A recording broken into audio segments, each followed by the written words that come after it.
C'est quelque chose de très curieux, hein, mais c'est aussi important de le souligner. Qui vous a dit que c'est parce qu'on est dans un pays qu'on n'a pas le droit de soutenir notre pays natal? Ou alors tout simplement soutenir un autre pays? Donc, c'est-à-dire que parce que je vis quelque part, ça veut dire que je ne peux pas soutenir autre chose? Non, c'est beau. Est-ce que vous auriez imaginé ce genre d'événement il y a encore quelques années? Soyons honnêtes. Est-ce que vous auriez pu imaginer cet événement il y a encore quelques années? Il y a encore 4 ans ou 5 ans? Non. Parce que là, il y a clairement un élan de libération qui s'exprime en chacun d'entre nous. Et les différentes actions menées par le gouvernement de l'AES boostent encore ça. On voit des trucs qui se font, on apprécie. Et au fond, on se rend compte qu'on soit de ces pays ou pas. Quand on apprécie les méthodes ou pas, quelque chose se fait. Quelque chose de grand, de bien, de positif. Quelque chose qui amène les Africains à se fédérer autour d'une idée, d'une mission, de quelque chose de tangible. C'était rare. Ça faisait tellement longtemps qu'on n'avait pas vu ça. Aujourd'hui, vous vous rendez compte que même les plus âgés d'entre nous sont en mode ce que ces gars font du bien. Le simple fait de voir, ça fait du bien. Parce que même voir ça, c'était rare. Même voir ça, c'était devenu des événements anecdotiques que l'on espérait comme ça rencontrer au cours de notre vie et que l'on exprimait comme ça dans des réunions de famille ou avec des amis. Voir des pays africains en marche qui se mettent ensemble, qui combattent pour eux, contre l'impérialisme, c'est beau. C'était quelque chose qui était devenu un rêve. Et ce rêve devient réalité. Ce rêve est en train de se matérialiser. Les gens se sont réveillés. Et avec eux, forcément, ça entraîne. Regarde comment il y a des gars qui sont contents. Regarde comment ils sont organisés. Les choses sont bien faites, posées. Et une manifestation comme ça, vous vous rendez compte que ça n'a pas été diffusé dans les médias grand public, les médias mainstream en France et j'en passe. Non. C'est quelques médias africains qui partagent. Hein. C'est une des raisons pour lesquelles je me suis dit qu'il faut partager ça. Imaginez une seconde si ça avait été une manifestation pro-CEDEAO. Je suis sûr que tous les médias français allaient en parler. Mais là, comme c'est une manifestation pour l'AES, c'est resté très discret. Mais bon, heureusement que les réseaux sociaux existent. Heureusement que les médias alternatifs existent. Heureusement qu'il y a des personnes qui partagent ce genre de trucs et que même dans la foule, des gars ont filmé. Parce que si ça n'avait pas été filmé, si ça n'avait pas été relayé, ça aurait été très difficile de trouver ces images-là. Donc, merci d'abord aux gars qui filment ici. Good game là-bas, vraiment important. C'est bien de garder les traces de ce genre de choses. Qu'on voit que les choses sont en train de se faire. Qu'on montre qu'il y a des gens par centaines au sein de Paris, ceux qui ont pu se déplacer et j'en passe, qui se sont réunis. Parce que vous imaginez bien que ce n'est pas tous ceux qui sont venus qui soutiennent l'AES. Parmi les gens qui n'ont pas pu venir, il y a des grands soutiens de l'AES. Ils n'ont juste pas pu faire le déplacement. Et j'insiste encore, c'était à Paris. Regardez comment la file est longue. Regardez jusqu'au bout là-bas. La file est longue. On compte des centaines de personnes. C'est à partager. C'est à partager, c'est à relayer. Donc, beau geste là-bas. Bizarrement, comme toujours, je suis allé dans les commentaires et je me suis rendu compte qu'il y avait toujours des gens qui avaient des trucs à dire. C'est parfois triste hein, de se rendre compte que on ne peut pas juste faire les choses bien et puis tout le monde dit ok et que ceux qui ne sont pas d'accord avec ferment juste leur bouche. Mais non, il faut qu'ils jouent au plus malin, qu'ils fassent comme si voilà, eux ils avaient tout compris et que nous on n'avait rien compris. On va lire quelques commentaires et je vais prendre le temps de les répondre. Alors, on a un qui dit par exemple: mais vous êtes vraiment des truands, il n'y a pas autrement. Vous insultez la France, mais vous y vivez. Beaucoup ont la carte vitale et profitent bien du système français.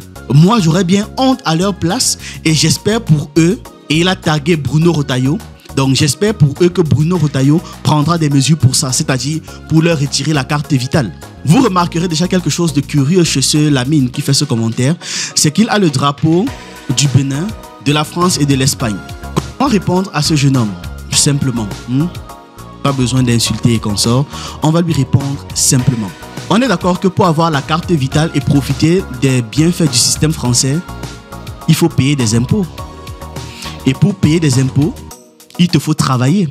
Et quand tu travailles, ce que tu payes est au-delà de ce que toi-même tu gagnes. On est d'accord là-dessus. En fait, pour pouvoir profiter de la carte vitale, tu ne dois pas être un parasite pour la société. Ça veut dire que concrètement, la seule chose que tu profites de ton propre argent, c'est peut-être manger et 2-3 appareils électroniques que tu t'achètes. Sinon, la maison, généralement, c'est loué. Donc, ça va encore dans les poches d'une personne qui s'enrichit, etc., etc. Ça veut dire que ce n'est pas une affaire de profiter bien du système français. Il paye et il a droit à un certain nombre de choses. Parce qu'il paye, d'accord? Il travaille, donc il a droit à un certain nombre de choses. Ensuite, C'est quelque chose de très curieux, hein? Mais c'est aussi important de le souligner. Qui vous a dit que c'est parce qu'on est dans un pays qu'on n'a pas le droit de soutenir notre pays natal? Ou alors tout simplement soutenir un autre pays? Donc c'est-à-dire que parce que je vis quelque part, ça veut dire que je ne peux pas soutenir autre chose? Le problème de fond de ce gars, c'est qu'il part du principe que bon, vu qu'ils sont en France, ils vivent bien. C'est ça le truc. Ils vivent bien en étant en France. Ils doivent simplement se taire et profiter du système français et ne jamais rien dire, ne jamais déranger les intérêts de la France. Bah pour ça, il faudrait déjà que la France admette que le Mali, le Niger et le Burkina Faso sont des intérêts stratégiques pour eux et vitaux pour eux. Et même quand ils l'auront admis, ça ne change absolument rien. Vous pensez que tous ceux qui vivent en France veulent rester en France? Vous vous rappelez même de comment est-ce que les Africains ont fait pour arriver en France? Durant la période des 30 Glorieuses, qui a construit la France? En fait, si on doit même être objectif, ces Noirs en France là, ont plus le droit d'être en France que n'importe qui. C'est les parents de ce jeune homme que l'on voit là. S'il s'avère qu'il soit né en France, j'insiste, ce sont ses parents qui ont construit la France. Ce sont ses parents qui ont construit les routes sur lesquelles ils sont en train de marcher là. Personne d'autre. Et ça ne s'arrête pas là. Oui, les manœuvres étaient des Africains, mais ceux qui payaient avec l'argent des Africains encore. Ça veut dire qu'ils ont 2 fois plus raison d'être même en France que qui que ce soit. Est-ce que vous comprenez bien ce message-là? Hein? Parce qu'il y a toujours des personnes qui se croient malins en arrivant et sortant des réflexions. Et bizarrement, il y a toujours des gars qui sont d'accord avec eux. Là, il y a 20 personnes qui ont liké son commentaire. Ce n'est pas toujours dans les musées français que sont gardés les biens des pays africains. Donc en fait, quand il est en train de parler, il est en train de faire un reproche qui n'a en réalité aucun sens. Sous prétexte qu'on est en France, on doit simplement subir tout. Ça veut même dire d'ailleurs que tant qu'on y est, on ne doit jamais parler du racisme, jamais parler des inégalités sociales, etc., etc. Parce que voilà, on est en France, on doit déjà s'en contenter. En fait, vous êtes même sûr que ça, ce n'est pas le compte le Codem qui essaie de se faire passer pour un Africain. Finalement, je pense que c'est ça, parce que son commentaire n'a tellement aucun sens que je préfère croire ça, ok? Que c'est simplement un troll, un droitard qui essaie de se faire passer pour un Africain qui, voilà, sort des inepties pareilles parce que c'est insensé, littéralement. Ça n'a aucun sens. C'est pas parce que tu es dans un pays que tu n'as le droit de rien faire. Tant qu'on y est, dès qu'on arrive dans un pays, on nous met une fois des chaînes et on nous met en esclavage. Si on doit suivre sa logique jusqu'au bout. Maintenant, en bas, il y a un autre. Bon, je vois une photo de profil d'un noir, là, d'un Africain. Je ne saurais dire, vous savez, aujourd'hui. Il dit qu'ils sont, ceux qui manifestent, sont contre la politique française, mais ils vivent en France. Tu vois, la même chose que les autres. Vous connaissez le nombre de Français actuellement vivant en France, ceux qui sont contre la politique française? Et on parle aussi du nombre de Français vivant en France qui manifestent aussi contre leur politique.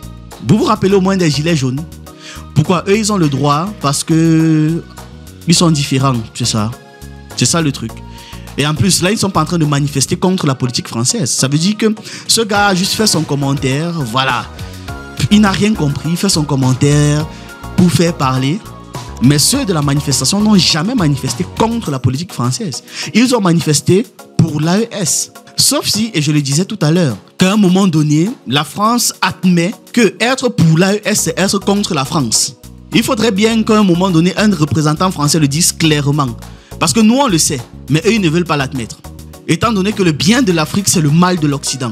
Et aussi, il y a un truc important que l'on doit comprendre avec cette affaire de pourquoi est-ce qu'on va chez eux, pourquoi est-ce qu'on est chez eux, etc., etc. Eux, ils ont le droit d'être partout sur Terre.